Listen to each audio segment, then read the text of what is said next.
रतनलाल का और प्रोफेसर रविकांत का जो लोग विरोध कर रहे हैं, पहले इनकी कॉपी चेक की जाए, ये कौन है, किस संगठन से संबंध रखते हैं, कौन सी यूनिवर्सिटी में प्रोफेसर है, ये अनपढ़ और कुपढ़ लोगों की जमात है जो विरोध कर, और तुम कुंडली मार करके बैठ जाओगे घर में, और इस देश में SC ST OBC के हक हकूक की रोज लूट हो रही है, वोट की लूट हो रही है, नौकरी की लूट हो रही है, संविधान जलाया जा रहा है, बीजेपी नारा दे रही है हमें 400 पार तुम एक बार सीट दे दो, हम संविधान बदल देंगे, और तुम्हारा मौन समर्थन पार्टियों के साथ है। तो भाई इस देश के दलित इंटेलेक्चुअल की क्या ड्यूटी बनती, कहाँ जाए वो बैठ करके तुम्हारी तरह तमाशा देखे क्या? वो बाबा साहब डॉक्टर अम्बेडकर के दिए हुए हक हकूक को लूट जाने दे। तो कांग्रेस को क्यों चुना जा रहा है? और भी तो पार्टी है। जब लड़ाई ही दो हिस्सों में हो रही हो, एक हिस्सा वो है जो संविधान को बचाने की बात कर रहा है और एक हिस्सा वो है जो संविधान को बदलने की बात कर रहा है, तो बताइए रतनलाल जैसे, रविकांत जैसे, राहुल नागपाल जैसे आदमी को कहाँ जाना चाहिए? क्या संविधान को बदलने वाले लोगों के साथ जाना चाहिए? तो नहीं, संविधान बचा रही है भाई साहब, मेरे हिसाब से तो बचा रही है।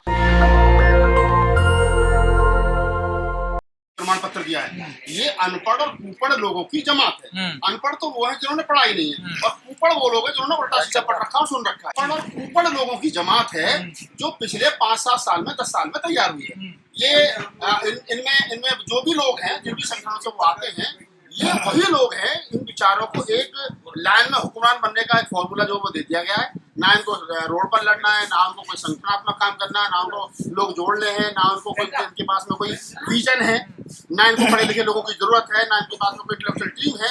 इनको पता है कि अच्छा रतनलाल कांग्रेस में चलेंगे तो बन गए, ये पता नहीं कौन कौन से जन बन गए, ये बहुजन नहीं बने। अरे भाई बहुजन क्या है पहले बता दो। डॉक्टर अम्बेडकर ने कहा कि हम बहुजन है, ये बहुजन शब्द ही बेईमानी है अपने आप में। अच्छा जी, हाँ, ये बहुजन शब्द ही बेईमानी है अपने आप में, मैं कह रहा हूँ तुमसे। और ये जितने बहुजन का कॉन्सेप्ट लेकर के घूम रहे हैं, इनसे पूछा जाए बहुजन की परिभाषा क्या है? क्या बाबा साहब डॉक्टर अम्बेडकर ने कहीं बहुजन शब्द का कहीं इस्तेमाल किया है धम्म के अलावा? आप तो करते हैं। देखिए, हम तो नहीं करते, हम तो कहते हैं कि भाई देश के जो SC ST OBC माइनॉरिटी है, उनकी समस्या एक है। अगर वो एक प्लेटफॉर्म पर आ जाएंगे तो ठीक है, लेकिन हमें तो देखने को मिलता है कि आधे से ज्यादा तो SC ST OBC जो दलितों का शोषण अत्याचार कर रहा है, जाट गुजर यादव पटेल को, बताओ कौन नहीं कर रहा?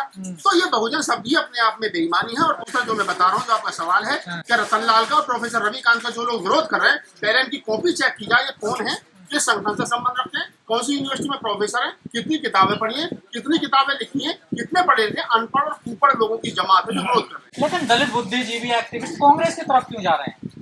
अच्छा एक बात बताइए, पिछले 20 साल से 28 साल के प्रोफेसर रतनलाल दिल्ली यूनिवर्सिटी पढ़ा रहे हैं।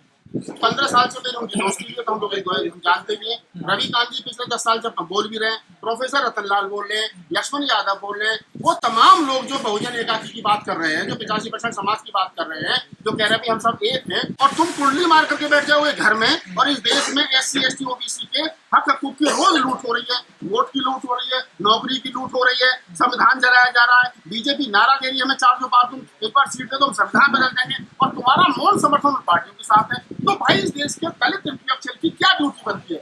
कहाँ जाए वो बैठ करके तुम्हारी तरह तमाशा देखे क्या? वो बाबा साहब डॉक्टर अम्बेडकर के दिए हुए हक हकूक को लूट जाने दे। तो कांग्रेस को क्यों चुना जा रहा है? और भी तो पार्टी है। जब लड़ाई ही दो हिस्सों में हो रही हो, एक हिस्सा वो है जो संविधान को बचाने की बात कर रहा है, और एक हिस्सा वो है जो संविधान को बदलने की बात कर रहा है, तो बताइए रतनलाल जैसे, रविकांत जैसे, राहुल नागपाल जैसे आदमी को कहाँ जाना चाहिए? क्या संविधान को बदलने वाले लोगों के साथ जाना चाहिए? नहीं, संविधान बचा रही है भाई साहब, मेरे हिसाब से तो बचा रही है। हाथ में संविधान लेकर के घूम रहा है वोट की चोरी के लिए। आज भी राहुल गांधी घूमना और बचाना अलग होता है। भाई साहब, जब घूमेंगे तभी तो बचेगा। राहुल गांधी के हाथ में चुनाव आयोग तो है नहीं, राहुल गांधी के हाथ में देश की प्रधानमंत्री कुर्सी तो है नहीं, राहुल गांधी का अखिलेश यादव तमाम इंडिया गठबंधन के जो नेता, उनके हाथ में क्या है बताओ? राहुल गांधी और इंडिया गठबंधन के हाथ में इस समय जो चीजें हैं, वो ये है देश के अंदर सरकार की गलत नीतियों के खिलाफ एक माहौल तैयार करना। राहुल गांधी जो है वो नेता प्रतिपक्ष है, और नेता प्रतिपक्ष की जिम्मेदारी बनती है सरकार की गलत नीतियों के खिलाफ लोगों के अंदर एक तरीके से कहीं ना कहीं वो जागरूकता पैदा करे। तो वो कर रहे हैं अपने काम। मोदी सरकार में योग दलित डिग्री लेकर रोड पर हाथ से घूम रहा है, कोई दस्तावेज योगी नहीं दे रहा, कोई दस्तावेज योगी नहीं दे रहा। अब मेरे समय नहीं था ना, जो समय होता तो बनवाता। मैं अब वो बताओ किसको बनवाना है? राहुल जी को जो बताओ ना, जिस सीट से वो जीत कर आए थे, बाबा साहब जिस सीट से जीत कर आए थे, फलाना सीट थी वो, क्या वो कांग्रेस की थी? कौन सी? जिस सीट से वो राज्यसभा वर्तमान समय में बात करिए, अतीत में जाओ तो बहुत सारी बातें। वही तो आप कांग्रेस का फेवर कर रहे हैं ना सर? कांग्रेस का फेवर नहीं कर, आप कांग्रेस, मैं कांग्रेस का नेता नहीं हूँ, मैं कांग्रेस का प्रवक्ता नहीं हूँ। मेरा सवाल सिर्फ और सिर्फ इतना है कि जो लोग रतनलाल को, रविकांत को गलत ठहरा रहे हैं, पहले इनसे सवाल किया जाए तुम कौन हो? अगर राहुल गांधी जो बात आज कह रहे हैं, वो कह रहे हैं कि हम संविधान बचाएंगे, हम हिस्सेदारी देंगे, हम इस देश के SC ST OBC लोगों को हक हकूक देंगे, हम बराबरी की बात करेंगे। अब उन्होंने पत्रकारों ने पूछा बताओ तुम्हारे डिपार्टमेंट में कितने, उन्होंने कहा भारत सरकार में सचिव कितने। तो आज की तारीख में वो उस भाषा को बोल रहे जो काशीराम और अम्बेडकर की भाषा थी, वो बात को बोल रहे। और उन्होंने पर ये नहीं बताया कि कांग्रेस मीडिया सेल में कितने दलित है। अरे भाई साहब, मैं पहले मुझसे तो पूछूं, पहले मेरे सवाल का जवाब तो हो जाए। अपने यहाँ पे फॉलो करें ना। मैं अभी की बात का जवाब दे रहा हूँ। मैं ये कह रहा हूँ कि जब कल को राहुल गांधी की कांग्रेसी सरकार बनेगी और राहुल गांधी जी अपनी बातों पर खड़े नहीं उतरेंगे, तो मैं और तुम सारे लोग कांग्रेस कार्यालय में चलते धरना सबसे पहले हम और आप देंगे, ठीक है। और दूसरी बात सुन लो, आपके सवाल को और मजबूत कर देता हूँ। आपने कहा कि कांग्रेस में कितने हैं।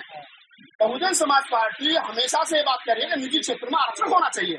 अब मेरा सवाल यहाँ पर यह बसपा के लोगों से जवाब दें कि जो कंपनी आकाश आनंद जी चला रहे हैं, जो कंपनी आनंद जी चला रहे हैं, उनके भाई, उन कंपनियों में कितने शेड्यूल कास्ट के लोग हैं, पहले वो ये बताएं। तुम लोगों की लड़ाई बसपा से है या आप अगर सवाल करोगे तो सवाल के पीछे सवाल आप लोगों की लड़ाई बसपा से। मेरी लड़ाई ये है कि जो लोग ये कह रहे हैं, जो भी पार्टी कि हमारा निजी क्षेत्र में आरक्षण होना चाहिए, तो पहले ये बताएं कि उनके भैया भतीजे जो पार्टियां कंपनी चला रहे हैं हजार करोड़ की, उनमें कितने लोग हैं दलित समाज के द्विवेदी, त्रिवेदी, चतुर्वेदी, उपाध्याय जी, पांडे जी के अलावा, पहले ये भी बताया जाए। धन्यवाद।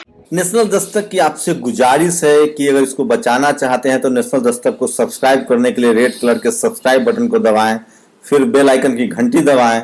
नेशनल दस्तक को बचाने के लिए बहुत जरूरी है कि हर खबर को शेयर करें, लाइक करें, कमेंट जरूर करें।